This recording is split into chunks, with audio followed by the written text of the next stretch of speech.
Y vamos a ver la pregunta de la semana. La pregunta de la semana es: ¿qué más redime la muerte de Cristo? ¿Qué más redime la muerte de Cristo? Y la respuesta completa dice: la muerte de Cristo es el comienzo de la redención y la renovación de cada parte de la creación caída, a medida que Él dirige poderosamente todas las cosas para su propia gloria y para el bien de la creación. Entonces, básicamente, la respuesta resumida dice todas las cosas. ¿Sí? La muerte de Cristo es el comienzo de la redención y renovación de cada parte de la creación caída. Es decir, la muerte de Cristo no solo nos redime a nosotros, sino que redime también la creación completa. Y el versículo es Colosenses 1, está fácil, versículos 19 y 20, dice: por medio de Cristo, Dios hizo que todo el universo volviera a estar en paz con Él. ¿Sí? Entonces, vamos a utilizar un tipo voy a llamarlo un mapa si quieres, de lo que esta pregunta quiere enseñar. Y en realidad este mapa es un resumen de la historia bíblica, son solo 3 puntos y vamos a hacer énfasis nada más en el último.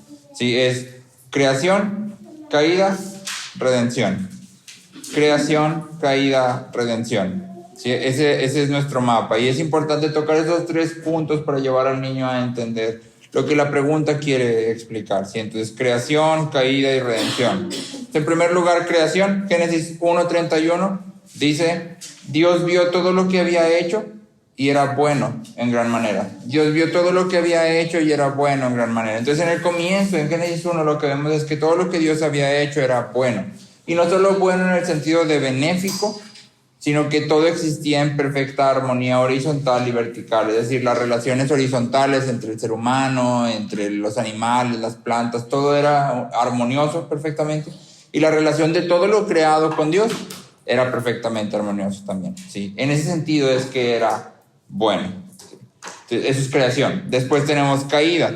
¿Sí? Cuando Adán peca, el pecado corrompe absolutamente toda la creación. Es decir, el pecado no solo corrompe a Adán y Eva, el pecado no solo afecta a los seres humanos, sino que afecta a todo lo creado. Romanos 8, versículos 20 al 22, te estoy leyendo en la Nueva Traducción Viviente. Dice: contra su propia voluntad, toda la creación quedó sujeta a la maldición de Dios. Entonces, toda la creación está bajo maldición. Sí, contra su propia voluntad, Romanos 8, 20 al 22. Contra su propia voluntad, toda la creación quedó sujeta a la maldición de Dios. Sin embargo, con gran esperanza, la creación espera el día en que será liberada de la muerte y la descomposición y se unirá a la gloria de los hijos de Dios. Pues sabemos que hasta el día de hoy toda la creación gime de angustia como si tuviera dolores de parto. Entonces, no solo somos nosotros como seres humanos, sino todo lo creado está bajo maldición y bajo las consecuencias del pecado. La creación sufre y ha sido saturada de futilidad, o como dice Eclesiastés, de vanidad. Es decir, hay cosas que son sin sentidos en la naturaleza, o parecieran ser sin sentidos. Ha sido saturada de decadencia y de muerte. Y las fuerzas de la naturaleza, cuando tú y yo observamos la naturaleza, parecen trabajar muchas veces en contra de ellas mismas e incluso en contra del hombre cuando pensamos en tornados, huracanes, tsunamis. ¿Sí?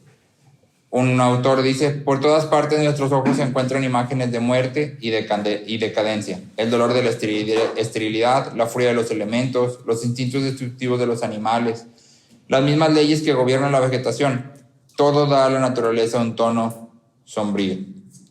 Y entonces el mundo animal ha sido invadido por el temor y la violencia. Incluso las escenas, si te gusta National Geographic, a mí sí me gusta, pero a veces es como, no manches, es súper cruel.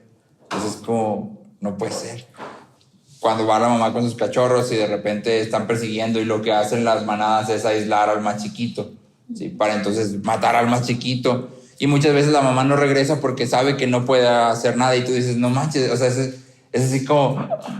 O sea, sí, es en realidad horrorífico. Pensar que tú y yo nos comportáramos así es algo así como horroroso, terrible, y sin embargo la naturaleza es así. ¿Por qué?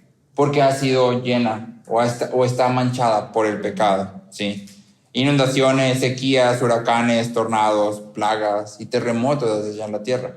Y nuestro abuso de la creación solo agrava el problema.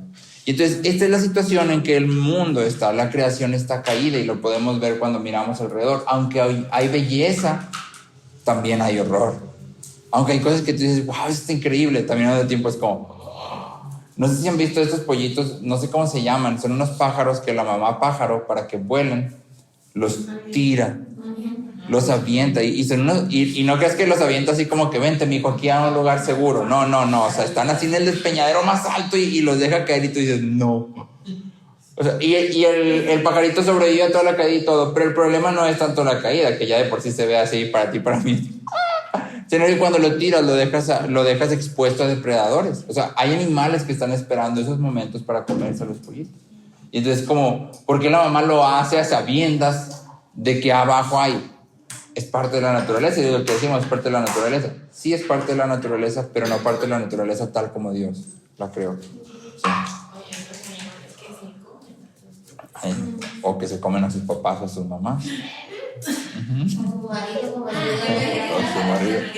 No. Y esto nos lleva entonces al tercer punto, a la redención. Hay esperanza. Colosenses 1, versículos 19 y 20. Colosenses 1, versículos 19 y 20. Dice, porque agradó al Padre que en Él, en Cristo, habitara toda la plenitud, y por medio de Él reconciliar todas las cosas consigo, habiendo hecho la paz por medio de la sangre de su cruz. Por medio de Él. Repito, Pablo dice, o sea, para que quede claro, ya sean las que están en la tierra o las que están en el cielo. Es decir, todas las cosas han sido reconciliadas por medio de Cristo. Y entonces cuando tú y yo consideramos este pasaje y el pasaje de Romanos, entre otros, es claro que la creación completa espera ser redimida, espera ser librada de la maldición. Y entonces es aquí donde debemos tú y yo entender la relación de este mundo con el nuevo que Dios creará, porque la Biblia usa un lenguaje de los nuevos cielos y la nueva tierra. Y generalmente tú y yo pensamos en, o no sé cómo te imaginas, un nuevo cielo y una nueva tierra, pero generalmente no tratamos de hacer ese esfuerzo de cómo es que va a haber un nuevo cielo y una nueva tierra. Si es esta tierra está esperando liberación y redención, ¿cómo es que existe una nueva tierra y unos nuevos cielos? ¿Son estos nuevos cielos y nueva tierra completamente distintos, significando que este mundo va a ser destruido y luego reemplazado por otro nuevo? ¿O habrá como cierta continuidad, queriendo decir que vamos a poder estar relativamente seguros de que nuestra obra cultural va a ser llevada a la era por venir? Entonces la Biblia contiene pasajes que enseñan ambas, continuidad sustancial y discontinuidad radical. Entonces aquí nada me gustaría tocar estos dos puntos porque creo que es algo importante que tú y yo asimilemos. Hay discontinuidad y continuidad. Hay ambas. Entonces primero, discontinuidad radical. Te leo Isaías 51:6. Isaías 51:6. Dice, alcen los ojos a los cielos y miren la tierra abajo, porque los cielos como humo se desvanecerán, y la tierra como un vestido se gastará. Sus habitantes como mosquitos morirán, pero mi salvación será para siempre y mi justicia no disminuirá.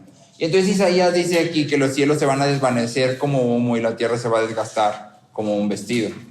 En el Salmo 102, y Jesús en repetidas ocasiones dice algo similar, como que la tierra y los cielos van a pasar. ¿Sí? ¿Y qué entendemos cuando Jesús dice los cielos y la tierra pasarán?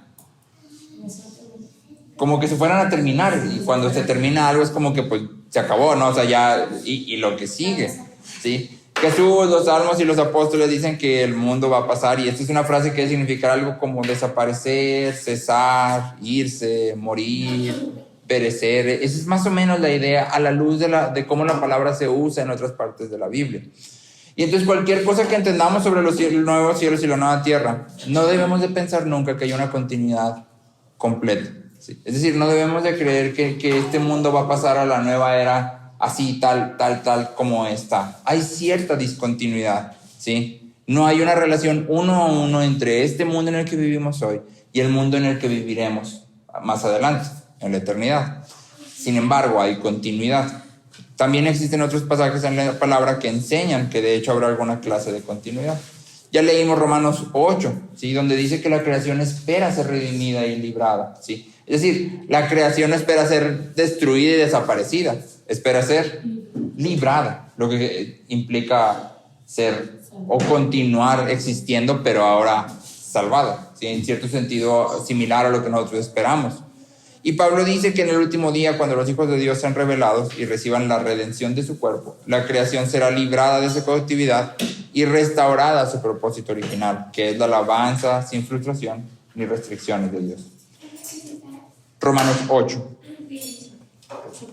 Entonces, claro que la imagen de la creación restaurada, librada y redimida del cautiverio es bastante diferente a la imagen de un mundo que se desvanece. Y sin embargo, la Biblia enseña ambos al mismo tiempo. ¿Sí? La Biblia parece decir las dos cosas al mismo tiempo. Y entonces debemos de tratar de mediar estas dos cosas. No sabemos exactamente cómo va a ser, pero a la luz de lo que la Biblia dice, debemos de tratar de llegar como a un punto medio. Y aquí nos ayuda Pedro, ¿sí? Te leo 2 de Pedro 3, del 5 al 7. 2 de Pedro 3, del 5 al 7. Dice, pues cuando dicen esto, no se dan cuenta de que los cielos existían desde hace mucho tiempo y también la tierra, surgida del agua y establecida entre las aguas por la palabra de Dios.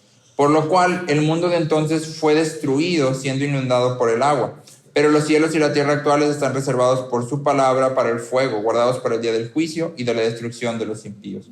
Y entonces Pedro está haciendo como una especie de conexión. En el versículo 6 dice, el mundo entonces fue destruido. El mundo entonces fue destruido, pero este mundo, que estamos viendo ahora, está reservado para el juicio que viene. Pero cuando tú y yo regresamos al diluvio y preguntamos qué es destruido, no es que desapareció completamente.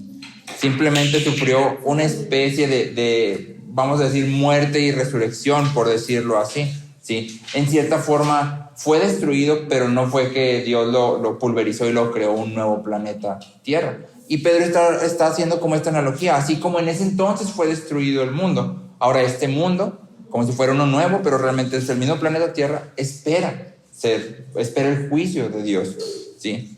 Y entonces tú y yo podemos ver aquí que tal vez esto es lo que la Biblia quiere decir cuando habla de que los cielos y la tierra pasarán y que habrá cielos y nueva tierra, pero al mismo tiempo dice que esta tierra espera ser redimida, ¿sí? La forma presente de este mundo pasará, pero eso no significa que todo el universo será aniquilado. Pasaremos la eternidad aquí en la tierra. No será el mismo mundo, pero tampoco será un mundo completamente diferente. Será un nuevo mundo, un mundo limpiado y un mundo reiniciado. Y de hecho, cuando tú llegamos a Apocalipsis 7, que es donde Juan dice que ve una gran multitud de toda lengua, tribu y nación, hay una idea ahí que está implícita y es, Juan puede distinguir etnicidades, que las etnicidades naces de alguna etnia, es decir, no todas las personas llegan. Hay una religión que dice que cuando llegas al cielo te vas a ser blanco, porque todos en el cielo son blancos, ¿sí? Pero eso no es lo que la Biblia enseña, ¿sí? La Biblia dice, había de todas las etnias y eran distinguibles, lo cual significa que podía haber diferentes colores de piel, podía haber rasgos de ciertas etnias, pero además de eso dice que había diferentes lenguas, y las lenguas son en realidad una expresión de la cultura. Sí, y eso implica entonces que no solo nuestra etnicidad va a pasar al otro mundo, sino que también de cierta forma algo de nuestra cultura, aunque no estamos muy seguros de que va a pasar al otro mundo, ¿sí? Y entonces tú y yo tenemos que estar bien centrados en esto, ¿sí? William Temple decía, el cristianismo es la más materialista de todas las religiones. El cristianismo es la más materialista de todas las religiones. Ahora, ¿qué significa esto? O más bien, ¿qué no significa? No significa que el cristianismo le da toda la importancia a lo material. Sí significa que el cristianismo cree que la materia, lo que existe, lo que tocamos, lo que ocupa un espacio y tiene una forma, importa. Cuando tú vas a otras religiones, generalmente el cielo es un lugar etéreo, donde flotas como espíritu. Y el cristianismo no es eso. El cristianismo no es eso. William Temple. El cristianismo es, este cuerpo importa, porque va a ser redimido junto con mi espíritu. Este mundo importa, lo creado importa, porque va a ser redimido junto conmigo, ¿sí? Y en ese sentido, entonces, el cristianismo es la religión más materialista. Le da la importancia más grande a la materia, a lo creado, porque Dios lo hizo, y si Dios lo hizo, es importante para Dios, si Dios cuida de él. Y entonces tú y yo tenemos que tener como esto bien cimentado, ¿sí? Y la idea de la pregunta para los niños es, no solo nosotros vamos a ser redimidos, sino absolutamente todo lo creado va a ser redimido. Puedes empezar tu lección preguntando ¿cuál es tu animal favorito? ¿Sí? O ¿cuál es tu fruta favorita? O ¿cuál es el edificio más bonito que has visto en algún momento en tu vida? ¿Sí? Porque esas cosas no van a necesariamente desaparecer. Si hablamos de edificios, el edificio más bonito que hayas visto no se va a comparar absolutamente nada con los edificios que existan allá. Si hablamos de frutas que saben rico, no sé cómo sabrá una fruta ya del otro lado, sin pecado, sin que se eche a perder, sin que, o sea, no tengo idea de cómo sabrá, pero seguramente va a saber muchísimo mejor que lo que sabe ahorita. ¿Sí? Si hablamos del animal que más te gusta, por decir, yo podría decir, es que los leones son increíbles, pero qué miedo acercarte a un león. ¿Sí? Pero imagínate poder acercarte a un león, y no solo acercarte a él, sino estar con él, porque ya no va a haber la tensión que hay ahora. ¿Sí? La pregunta central o que puede hacerle al niño es, ¿cómo te imaginas que sería el mundo si no estuviera manchado por el pecado? ¿Cómo sería el mundo si no estuviera manchado por el pecado? Porque eso es a lo que el mundo espera llegar. ¿Sí? La creación gime, espera redención. Cristo no solo viene a redimirnos a nosotros, sino también viene a redimir a lo creado, todo. Y Pablo dice en Colosenses, sea en los cielos o en la tierra, todo.